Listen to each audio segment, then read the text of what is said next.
Does that mean that I like Patty? Because like I'm noticing that. Do you know what I mean? Maybe. You got a little crush on her? Your freckles look pretty when you're angry, Patty. Boy, Patty, your freckles really are popping. That's a compliment, right? There are millions of them spread out across your face like a beautiful constellation, Patty.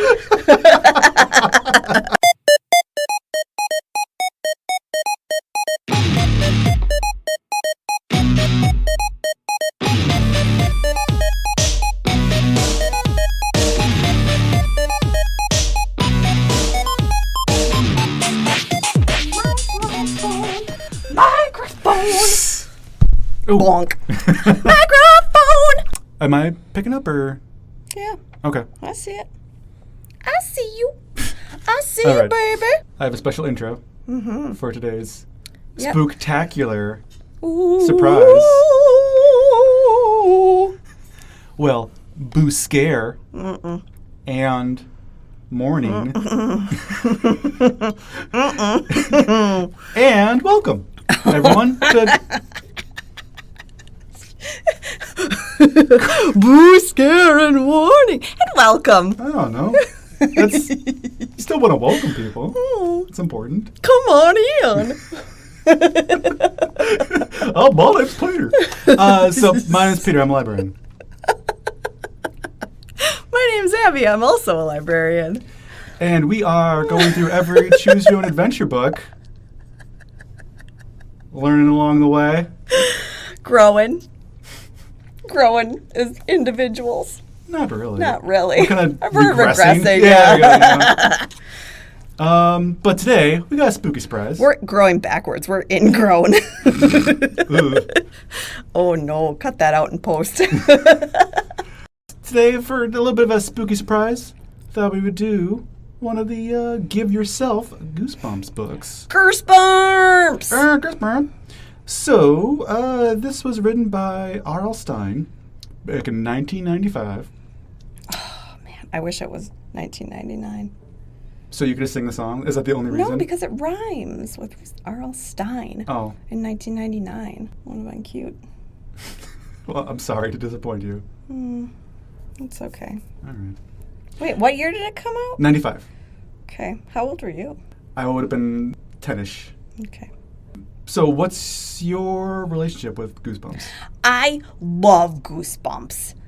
Goosebumps and Fear Street. Like, Goosebumps is the thing where it's like, you know, when you would get birthday money and stuff, and you're like, oh, what am I going to do with this? You probably did some dorky stuff with it.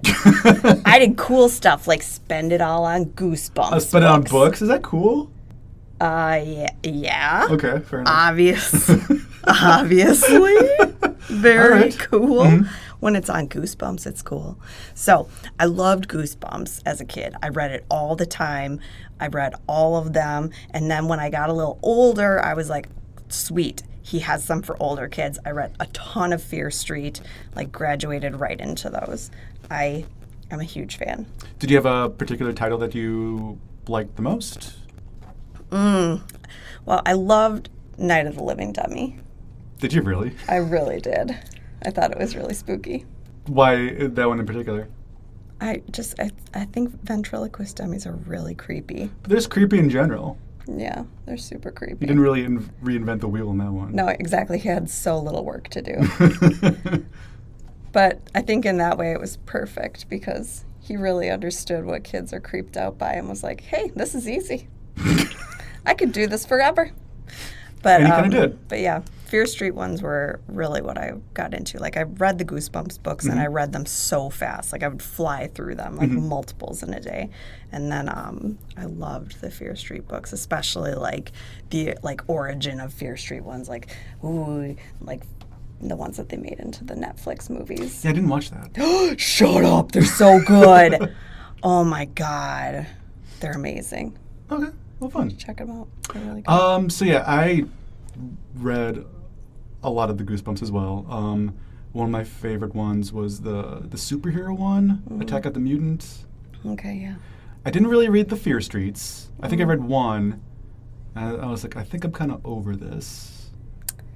Yeah, I never really got over it. I just graduated into more and more older horror books and just continued reading spooky stuff as I got older. And Fair enough. I continue to read spooky books as an adult.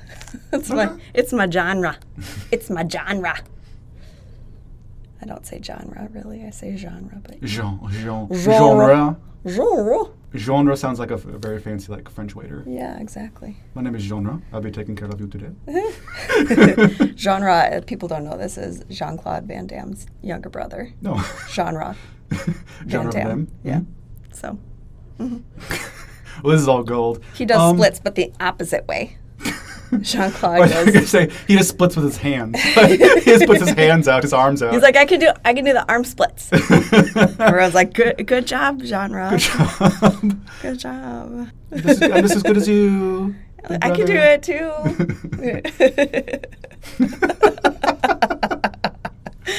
Oh, no.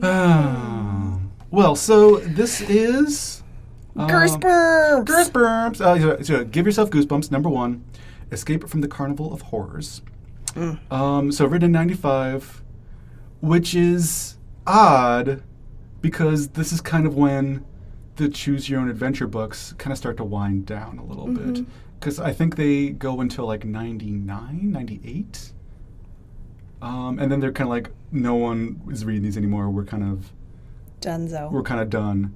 And then our Stine's like, let me at him. He's like, yeah, I'm about to ramp up, baby. And so I thought, because I definitely remember reading this one. I remember reading this one like on vacation, like either on a train or a plane. And I devoured this book when I was a kid. I think I said in a previous episode, like when I did Choose Your Own Adventure back in the day, like I would maybe do like a couple branches and then be like, well, I'm kind of done with this. With these ones, I would like literally try to get every ending. And I think it's easier to get every ending in this book, but we can talk about it a little bit later. But yeah, I remember this one so vividly. There are parts that I kind of like knew what was going to happen, even though I haven't read this book since it came out in 95. Awesome. So yeah, did you read this one previously? When I was a kid, yeah. Yeah. Okay. And so I only thought there were maybe like 7 or so. Guess how many Give Yourself Goosebumps there are? I don't know, like 15? Up. What? More? More. What, like 30? More. What? There's at least 40, and there's 7 special editions. Shut the front door. Right? So... Well, guess what we're doing next? Right, so that's going to be another 2 years. I'm fine with it. Because we've been plotting these out, and like, it's going to take us so long, at our current rate, it's going to take us so long to get through Choose Your Own Adventure. It's going to be an additional 2 years if we want to get through all these. That's fine.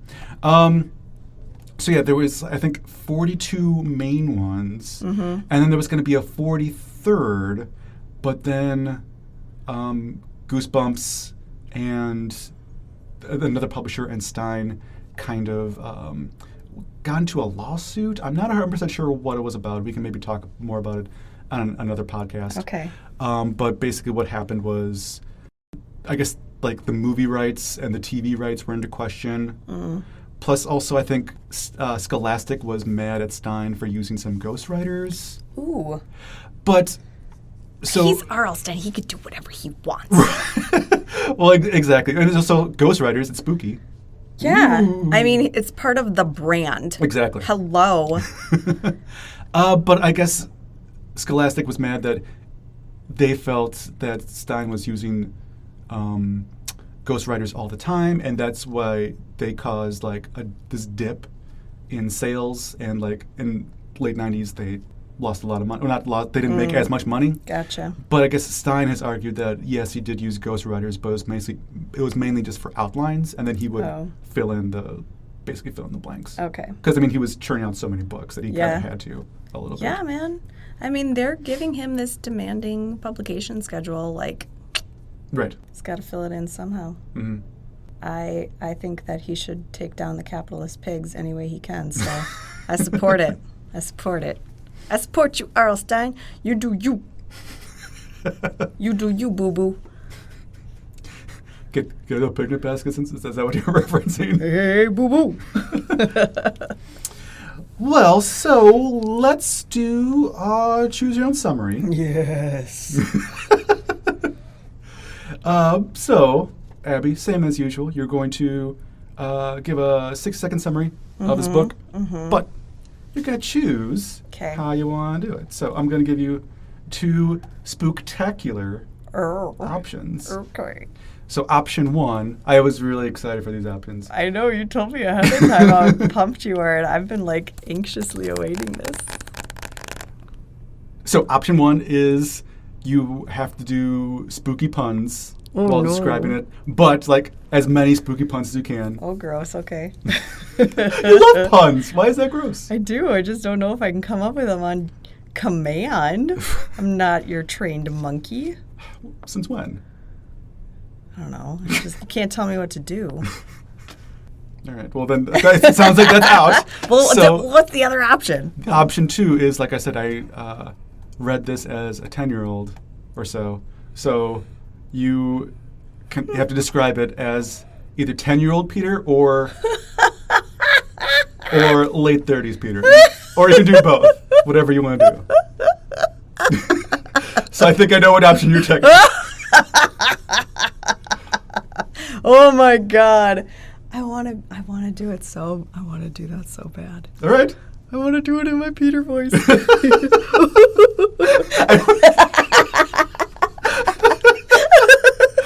All right. Well, let me get my timer ready. So are you doing old Peter or? I'm going to do both. Okay, very nice. Yeah. Let me know when you're switching though. Okay, hold on. You should tell me when to switch. You're already crying. You're laughing so hard at the thought of just making fun of me. Oh. All right, so. Okay, I'm ready. All right, so 6 seconds starts now. So, Oh no! Jimmy Jillikers! so my friends Patty and Brad wanted me to go to the fair, but I was really scared and I didn't want to go to the fair with them. But it was almost dark time and my parents told me to be home at 9 and I didn't want to go. No. But This is traumatic. So many things are coming back. But I don't know. I decided to go to the carnival because my friend was a wimp, and then I didn't want to look wimpier than him. 20 seconds. And then hold on, I'm switching to regular Peter. Uh-huh. And so we go to the Carnival of Horrors, and then there's all these, like, we climb the fence or don't climb the fence, and I like the arm, you're just wiggling your arm around for no reason. I have to, otherwise I'm not in character. End time. Well, that was maybe your best and your worst summary ever. It was really fun. Well, good. I'm glad. Oh, I'm sorry to everyone for that terrible summary, but also you're welcome for that hilarious impression of little baby Peter and adult Peter.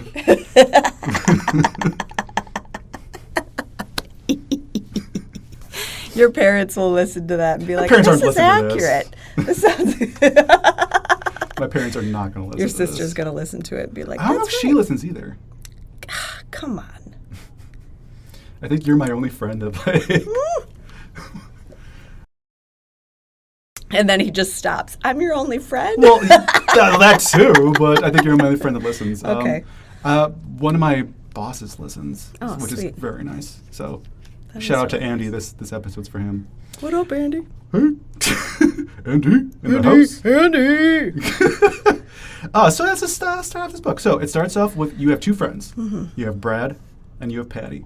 And so they don't really seem to like each I'm going other. to say friends in quotation marks because they are not like friends. Well, it seems kind of like very, which is I guess a strength of Stine is where he kind of understands the age level very good. You know, like your friends at this age don't get along because you're kind of forced to be friends at this age. Right.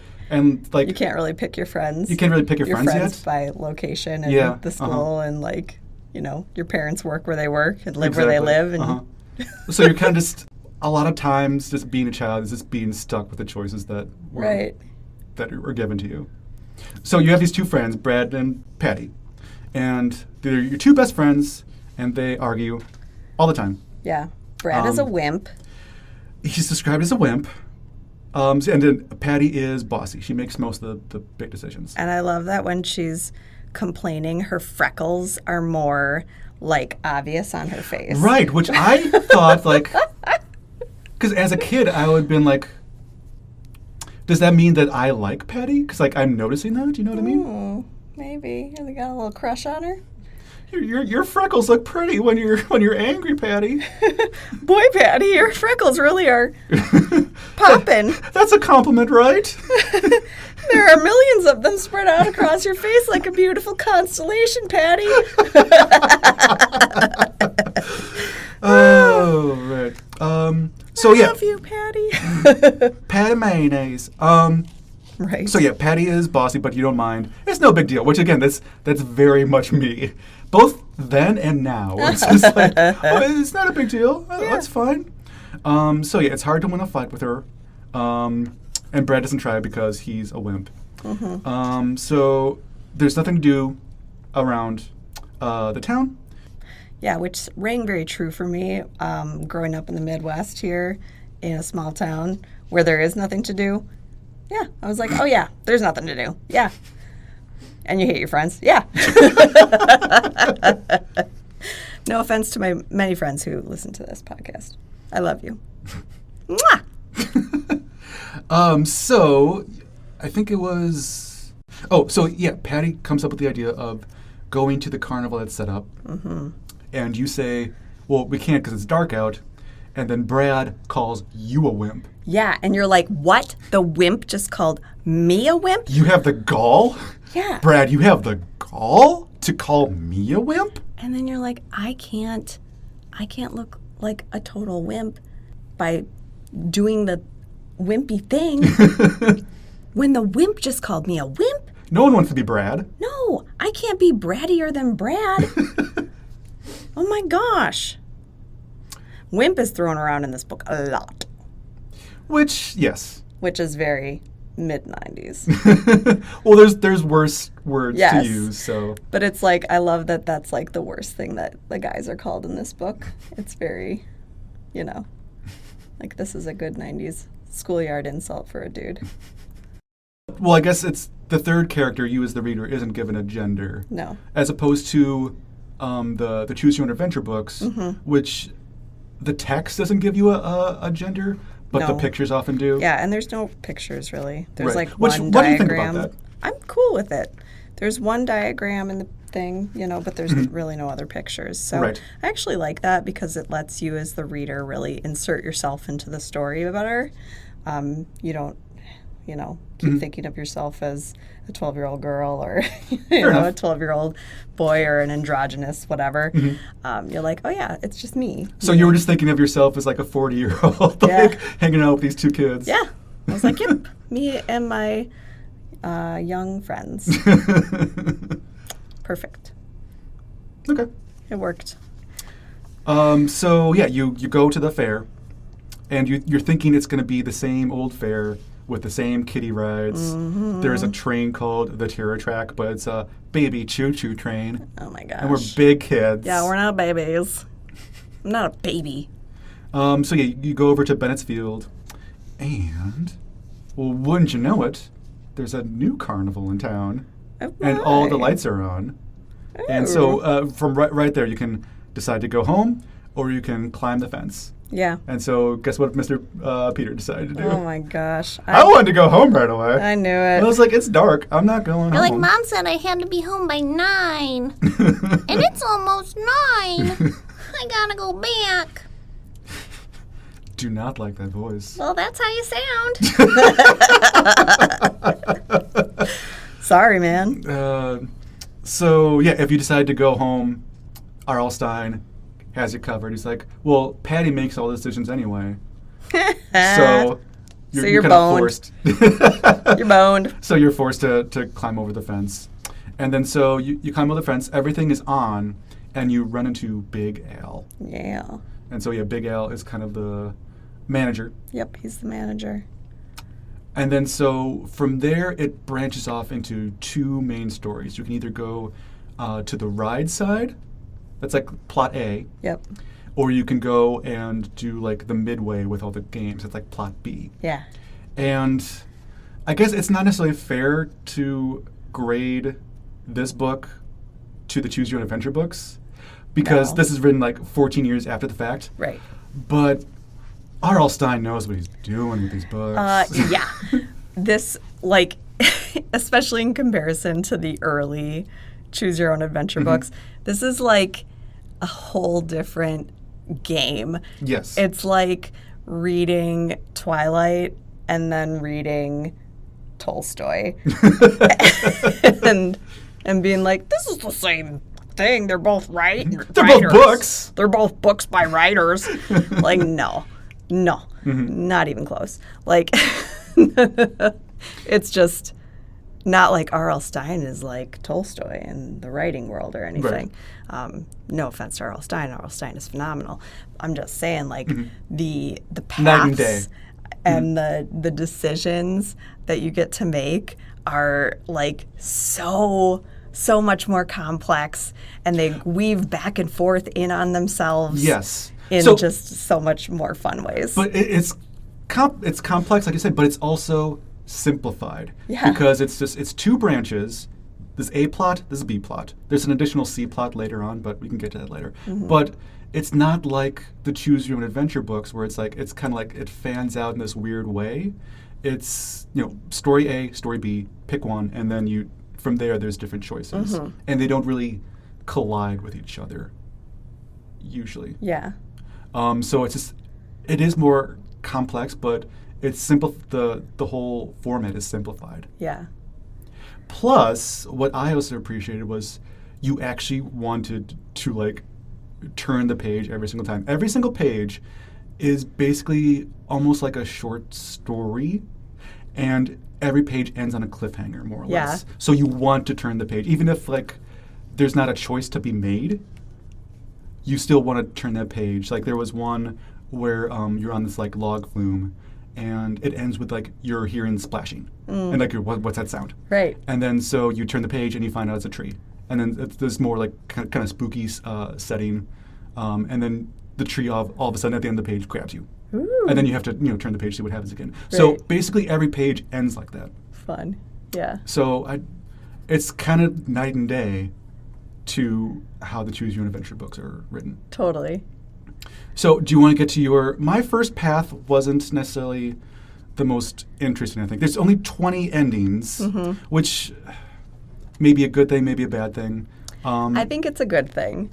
Depends. I think the high number of endings in the Choose Your Own Adventure books, a lot of times we've noticed they are like, oh, you just fell. Oh, you just decided you didn't want to do it anymore. Or it just wraps up in a way that doesn't make any sense, or like, it's like, oh, suddenly you're in a different storyline that you couldn't have been in before. Like, Right. they just kind of add stuff in that doesn't make any sense. And I know as the series goes on, they start to lessen the endings. Yeah. Yeah. Which is good. So I felt like maybe there's less endings, yeah. So it's like you have less, ultimate, final decisions and stuff. But it's just so much more fun to get to those endings. Like it's like, oh, every choice I made was fun. Every kind of like path that I took made sense. There was never a time where I'm like, wait a second, who's Bobby Jim Thompson? Like he was never showed up before. Like everything flowed and made sense. Right. So the plots were very well thought out, and then the endings like were legitimate.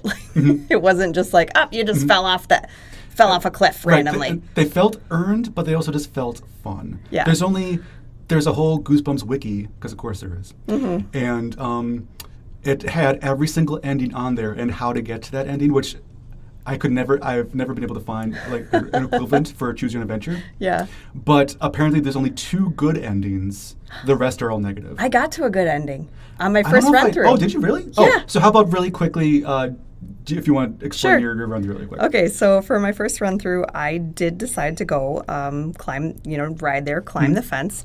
We get inside, and you get to decide if you're going to go ride the rides or go on the midway and play the games. So I go to the midway, and right away you get to go into like this like kind of spooky fortune teller tent. Yes. So I go into the fortune teller tent, and she's telling me, there's like this terror is near. Did you have over. to pick 2 cards? Yep, she has this big thing of not really tarot cards because they're kind of described in weird ways. Like there's like a headless man and a flaming sword and all this stuff. So she puts out a red card and a blue card, and you have to pick one. And I picked the blue card because red is a threatening card. Oh, I picked red the first time. Red is a threatening color. Why would you pick that?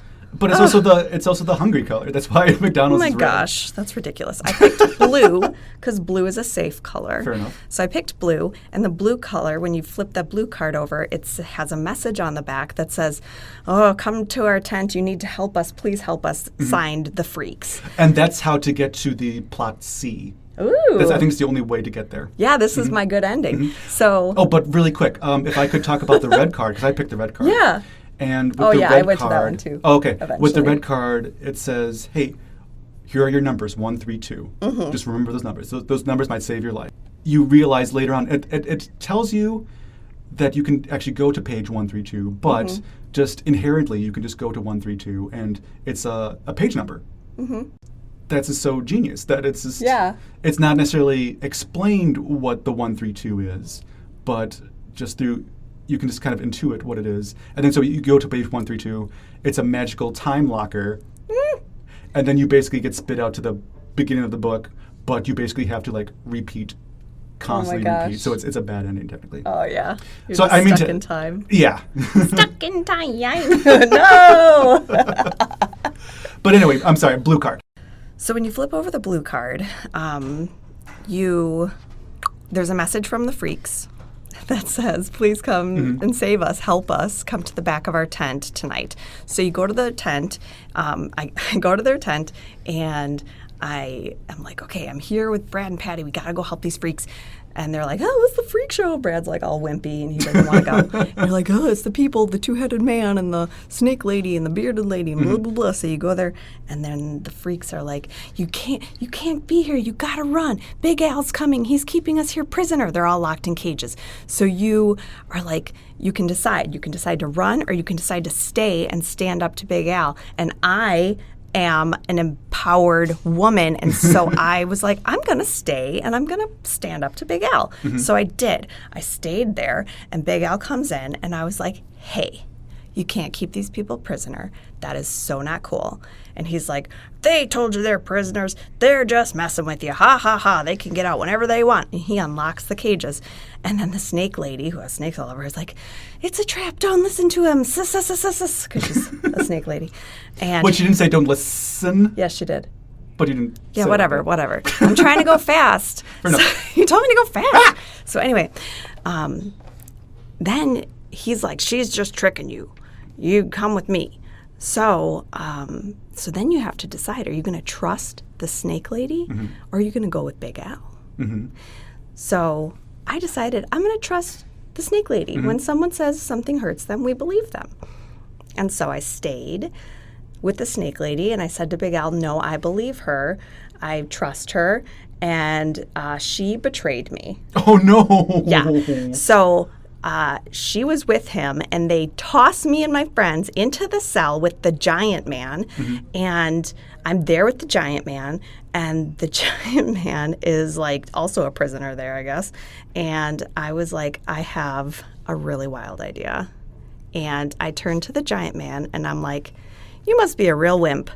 And he's like, "Excuse me?" And I'm like, "You must be a real wimp. W-I-M-P. You're a huge wimp. You let these people keep you in here when you're so big you could just break out of here. You big, wimpy, wimp. And I'm just like going on and on, like doing a wimp dance and calling him a wimp the whole time. And so he bends the bars.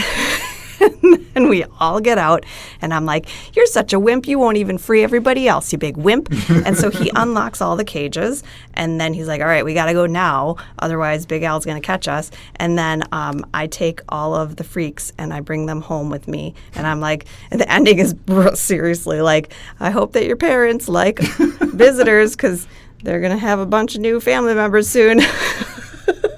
fun. So I just freed a bunch of people. Yay! Wow, good for you. That was my first run through. Oh, very nice. I know. That's a good run through. I know. See what you get when you're brave? So yeah, my first run through was so you chose the midway. Yep. Correct, yes. So yeah, I chose the midway as well. And then I did the different games. So there's 2 games that you have to play.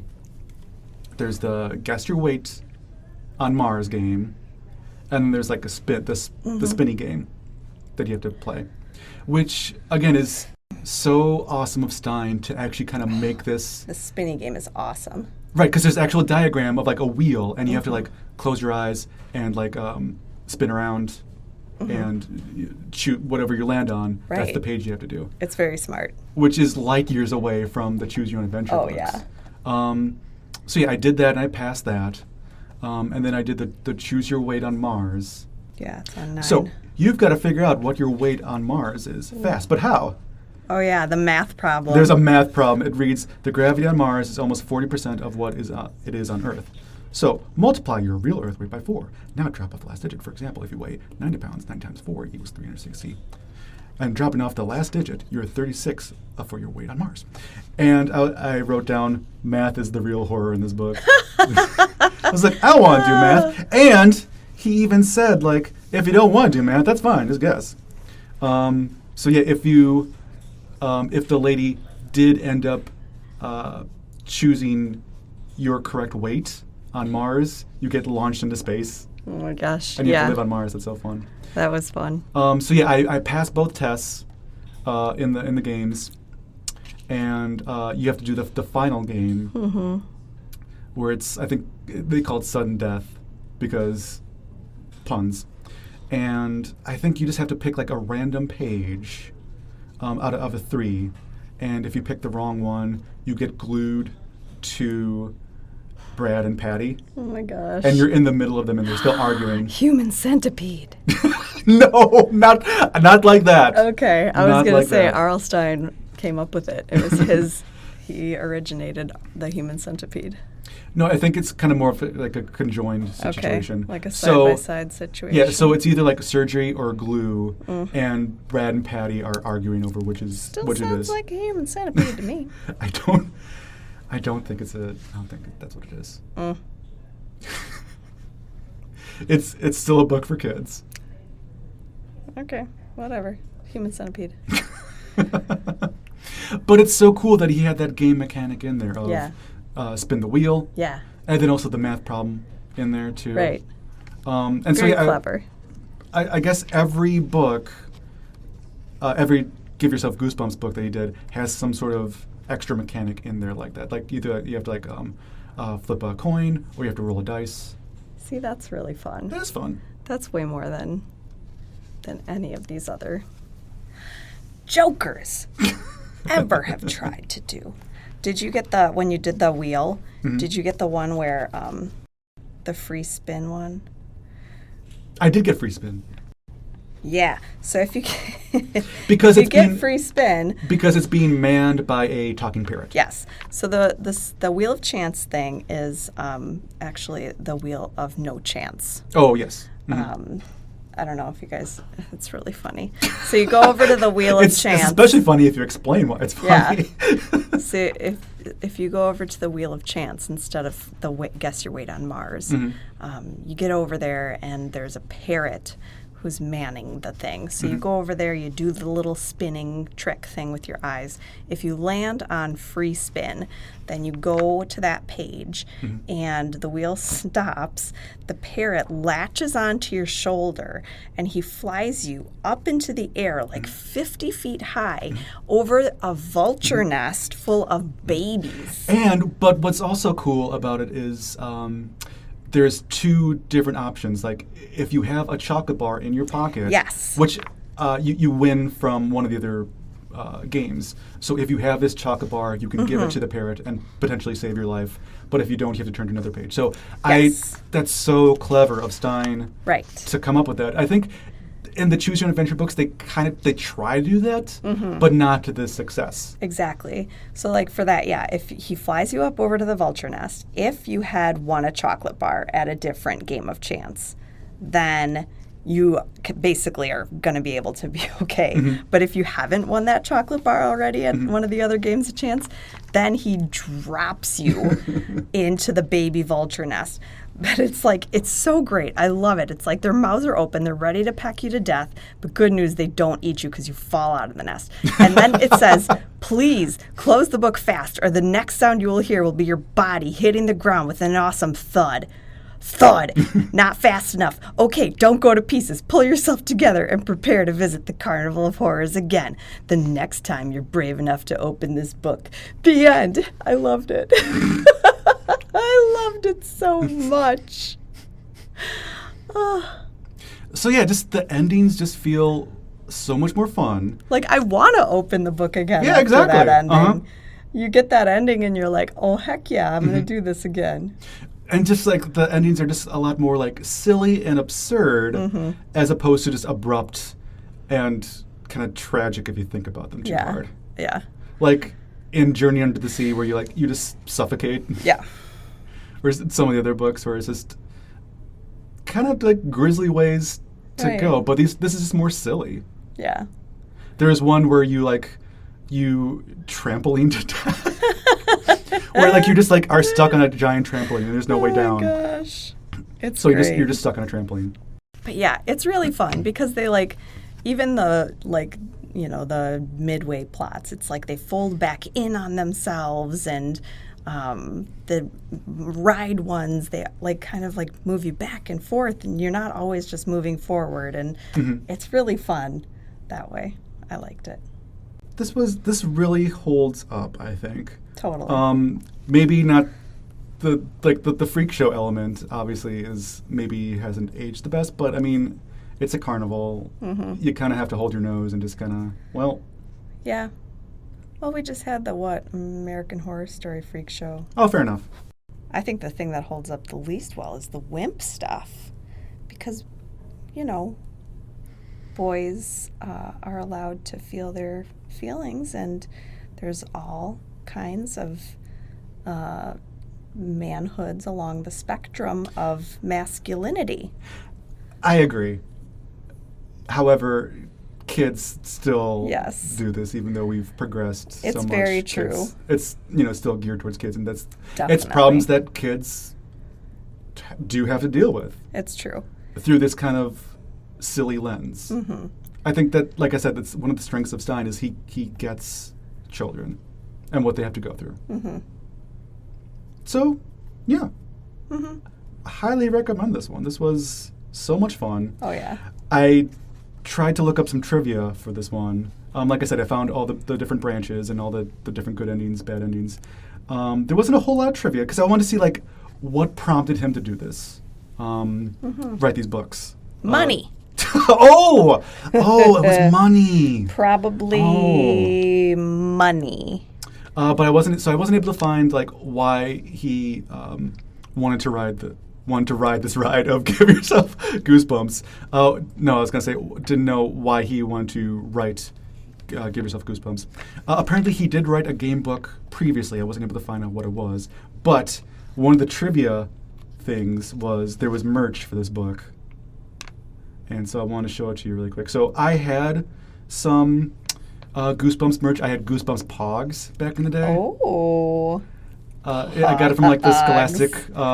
Oh my gosh. What was it called? It was like a little pamphlet and that you got in class. Like the book fair? Yeah, it was like the book fair, the monthly book fair slip. So I think I got it through that. So I did have Pogs, but there was this bit of merch specifically for this book. Oh my gosh. And I'm going to show it to you right now. It is... Oh. It is a stapler that's the purple alligator on the cover. Which, does the purple alligator even come into this book? No, I've never. Yeah, I don't think so either.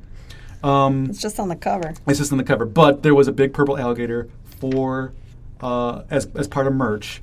So we're going to play a little game, Ooh, Abby, okay. called Guess How Much This Is Worth on eBay. Oh my gosh. $37. Is that your final answer? Sure. Because if you lose, you're getting shot off Into Mars? Into Mars. Thank God. Get me out of this place. So, as of right now, the extremely rare vintage Goosebumps purple alligator stapler is going for $99 Shut on up. eBay. Maybe it's in the box or whatever. Do you want to get to favorite endings? Sure, you do yours. What's your Fine, favorite I will. ending? You know what? I will. Yeah, do it. Well, I mentioned the trampoline ending. I think that was maybe my favorite. The triplet ending was really cool, where you get fused to Patty and Brad because it's just this great callback to the original. I did like you get stuck into a hall of mirrors. Did you get to this part? Mm-mm. Oh, and you just basically have to like constantly go back and forth between one page and the next. So like you're basically stuck in this loop because it's a hall of mirrors. So that was just I don't know if that's officially an ending, but it was just really cool that you're just constantly stuck back and forth. Mm-hmm. I guess we also didn't mention that there are so many callbacks in this book to previous Goosebumps books. Oh, yeah. Like there's you can go on stage and there's a whole bunch of dummies. Yep. There's monster blood you can unleash on Big Al. Yep. There is Escape from Terrorland or Tales of Terrorland Yeah. is mentioned. It's pretty great. Which, again, is another one of the ones I remember very vividly as a kid. And it even, Monster like... blood. Oh, yeah. It's almost like... It's not just references. It's, like, trivia. Because, like, there's a certain phrase you have to say in order to... I think your book is picking up on the mic a lot. I think there's a certain phrase you have to say to make the dummies come to life. Oh, and yeah. if you remember it, you can bring them to life. Uh-huh. Same thing with the slides from Terrorland. If you remember which slide is what number slide is the bad slide from Terrorland, you can go down it. So it's just cool all around, this book. Mm-hmm. What was your favorite ending? So when I mentioned the flying over the vulture nest, if you don't have the chocolate, that's when Yes. you fall and drop on the ground and die. But if you do have the chocolate, that's when you give it to the vulture, and the parrot still drops you, but then you land on the giant trampoline. Mm-hmm. Yep. That's where so it is. then you're going up and down, and then you're just bouncing and bouncing it up and down forever, and it literally. It's like every life has its ups and downs, but it looks like you'll be bouncing up and down forever. Boy, is it fun. The end, the end, the end, the end, the end. Just says it over and over. Just silly. Oh. That was... Escape from the Carnival of Horrors. Horrors! So, this was just a one-off for now, but I think we'll definitely be revisiting the series as we go forward. I hope so. But, in the meantime, we're going back to Choose Your Own Adventure. Yep. Just your face kind of fell a little bit. We're going back. But we're reading a Packard next to kind of soften the blow. And we're reading Inside UFO 54-40. That's good. I like the space ones. They're usually weird. Yeah, that is one way of looking at them. So yeah, we're going back to Choose Your Own Adventure next time. So if you want to read along with us, you can plan accordingly. Let's get to our housekeeping. Make sure that you like and subscribe us on the podcaster of your choice, so you can stay on top of recent episodes. We try to release these every other Wednesday, but sometimes I just get busy and sometimes things just happen. So make sure you subscribe so that you can stay on top of it. Make sure that you like us on Instagram. Yep. Because we just post memes. Yep. We post silly things. Yep. Make sure. You can email us at chooseyourownbookclubpodcast@gmail.com. Yep. And also, you can hopefully soon find us on Redbubble, so you can get a shirt with our cool logo on it. and a whole bunch of other fun stuff, like if you need a cosmic gumbo shirt in your life. Just other fun sayings from our show. Just weird ramblings Yeah. of Abby. Yeah.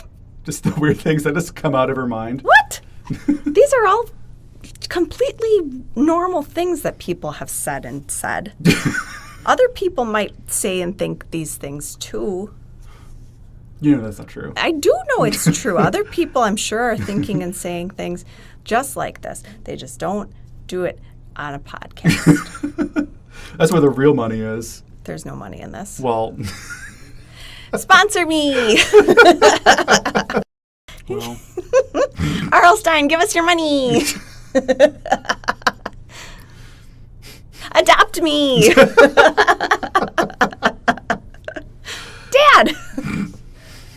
I We mean, look just like each other! how about, Abby, if you want to choose your own ending, but how do you think 10-year-old Peter would have ended this book, would have wanted to end this book? 10-year-old Peter would have calmly biked away from the carnival with his friends, and he would have rode his bike to the city hall and reported Big Al and this carnival because he noticed that they didn't have any of the necessary permits for these rides. He calls it an anonymous tip. He's like, I'm pretty sure that they are using some illegal labor forces at this carnival, and There's a lady with snakes. There's a lady with snakes, and I think what you need to send the USDA there because I don't think that they have permits for that kind of animal here. I saw a man who had really wild hair, and he did not have a hairnet on. He wasn't wearing gloves when he was serving the food.